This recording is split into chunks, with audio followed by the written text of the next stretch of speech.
So if you're new here, my name is JD and I was a 20-year drug addict career criminal. Now I'm a recovery coach and I work in my community to help others to get out of that fucked up lifestyle that I was in for so long. One thing about me is when I dig a hole, I dig that bitch deep, which is why I'm still on motherfucking house arrest here in the state of Florida right now. So in 2019, I was arrested for organized fraud and counterfeiting. During a press release about it, the sheriff of St. Lucie County said that it was the most sophisticated counterfeiting operation St. Lucie County had ever seen. But the counterfeiting was not really my thing as much. I mean, I was doing it, but my main thing, my passion, was the fraud. And I was running credit card fraud. I had an embosser, which punches the numbers and the letters into the cards. I had the reader-writer, which redoes the magnetic strip for the credit cards.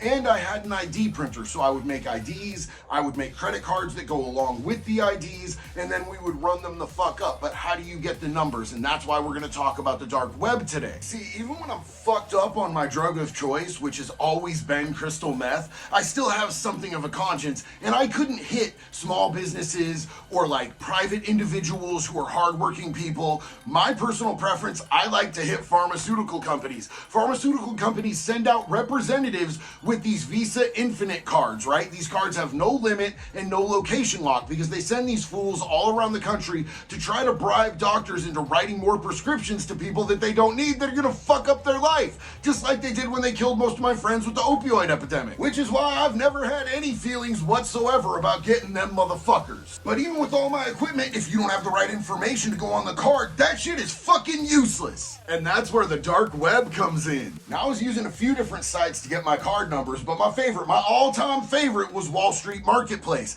This place had fucking everything. You could buy your crystal meth there, you could buy acid there, you could buy weed there, you could buy all the information you would ever need to do any type of fraud there. You could buy the equipment to do fraud there. You could even get weird, illegal, exotic animals, and a couple times we saw some really sketchy shit going into the outer reaches of this fucking dark website, man. Like body parts, like harvested body parts. What the fuck? Now, even logging into these sites is a whole ass fucking process, and you have to know what the fuck you're doing. Otherwise, you're never gonna make it on there, and if you do, it's just gonna get tracked back to you and you're likely to get bopped. But buying shit is even more fucking complicated. You have to use Bitcoin. The dark web runs on motherfucking crypto. And you definitely do not want to be using like your Cash App to convert your money into fucking Bitcoin and then using that shit, because that all traces back to you. But they have Bitcoin ATMs in select places, and you can go and you can turn cash into fucking Bitcoin and then use that to purchase your items. But as much weird fraud shit as we were doing with this fucking website, the website itself, Wall Street Marketplace, turned into a whole ass fucking shit show, and it turned into a big ass fucking bust, and that's what we're gonna talk about tonight. And tonight we're not talking about something that's gonna make me yell at the camera. So for those of you who have a nice fade on, not gonna ruin your motherfucking buzz, dog. Not gonna be doing a lot of screaming, because we're not talking about pee-pee touchers or dudes who beat up women or kids. We're talking about some nice mellow crime. And I just get laid back when I talk about committing felonies. So I'm gonna say this one time, and then we're not gonna do any more yelling tonight. Let's fucking go! First thing you need to know is this is not going to be a tutorial. This is not a how to do fraud. It's not a how to get on the dark web. I'm not doing that shit. Nobody needs to do that shit. It's bad for you. The feds will come and they'll take all your shit and you'll go to fucking prison, or at least get house arrest, depending on how much they catch you with. And I'm definitely not going to get into how to get on the dark web. There is shit on there that you do not need to see. Trust me. There's all sorts of human trafficking. There's all sorts of child pornography. It's just nasty. It's fucking disgusting. That shit on there is bad for you. Don't do it. But to tell you what happened with the Wall Street Marketplace saga, I have to run it down to you a little bit. I have to at least explain how purchases are conducted, right? So what happens is you log in to whatever site. All these sites are pretty much the same with this aspect, but you log in, you find exactly what you're looking for, you buy it, you use your Bitcoin, you have to punch a bunch of shit in. It's kind of a pain in the ass. It's a fucking process.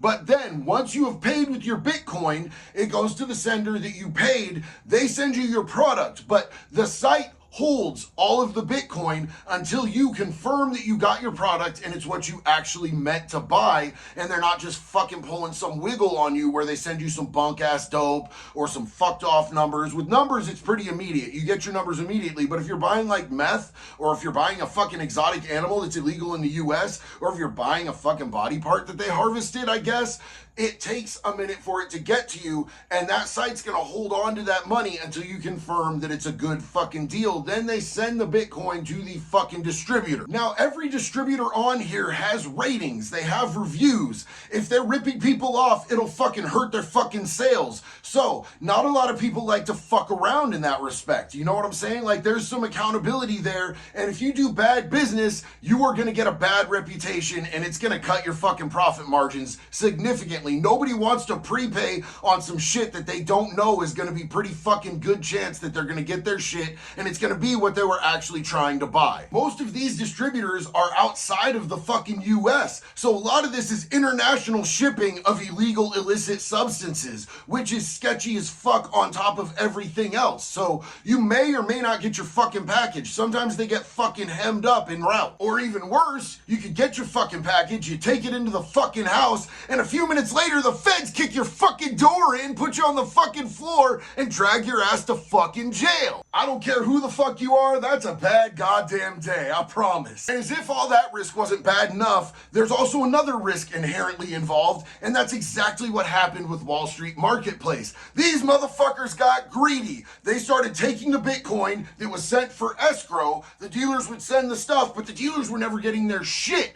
And this happened, this accumulated over months and months and months, until they didn't have any fucking distributors left, but they were still collecting money from people. So now these dudes that own Wall Street Marketplace, they have pissed off numerous fucking gangs across the fucking country. They have pissed off international fucking cartels and fucking drug distributors. They've pissed off the entire fucking fraud community. They've pissed off people that I don't even know about. They had so many people after their fucking necks, it's not even fucking funny. I think the trackable total ended up being 11.5 million fucking dollars that they got, and no one in any of these gangs, these communities, these organizations had any idea who the fuck was running this website. It was clandestine as fuck, right? You have to be if you're doing this type of shit. You can't be out there on fucking Front Street putting your face on that type of fucking business.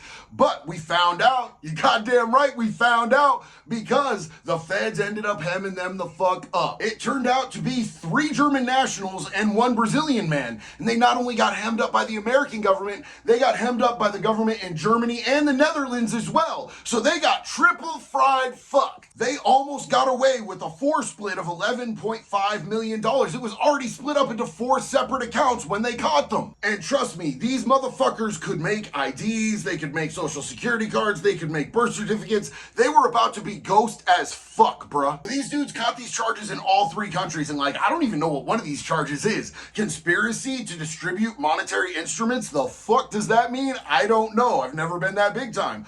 Distribution, conspiracy to distribute controlled substances internationally. These are big boy fucking charges that carry big boy fucking time. And I haven't been able to find any articles about how long they got. I don't even know if their cases are resolved yet. They could still be fighting these fucking bitches.